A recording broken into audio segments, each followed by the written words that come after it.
Сәлем достар, қалайсыздар, амансыздар ма? Бүгін мен сіздерге осындай әдемі шай көрпешенің жасалу жолдарын көрсететін боламын. Менімен бірге болыңыздар. Егер де менің жасап жатқан жұмысым сіздерге ұнап жатса, каналыма өтіп, лайк басып, комментарий жазып, арнама подписаться етіңіздер. Бізге керекті заттар: бұрыш құрағын және пагон құрағын алдым. Қайшы және 7,5 болатын матовый бүйір және ою тігін машинасы керек болады.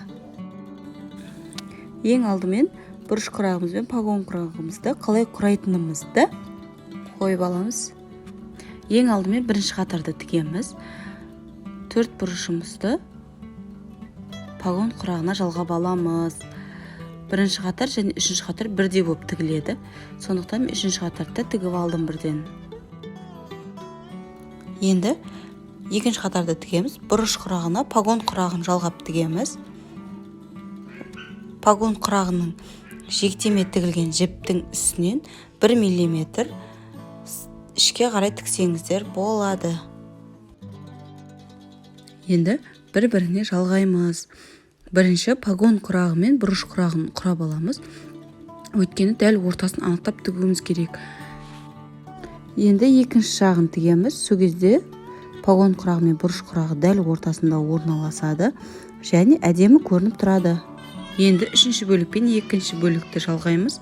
Сол кезде бізде әдемі шай көрпешенің бастапқы беті дайын болады.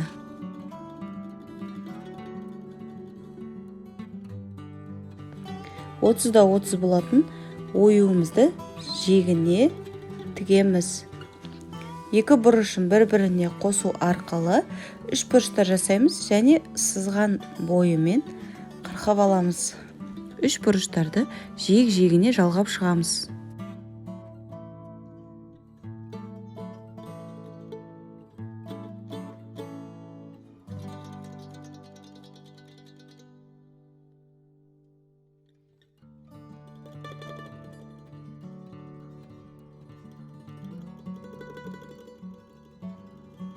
Достар, мен осы шай көрпешеме жиек орнатуды және астар орнатуды алдыңғы видеоларымда көрсеткен болатынмын. Оның сілтемесін мен жоғары тастап кететін боламын. Міндетті түрде ашып, көріп, дәл солай жасаңыздар. Менімен бірге болғандарыңызға көп-көп рахмет. Сау болыңыздар.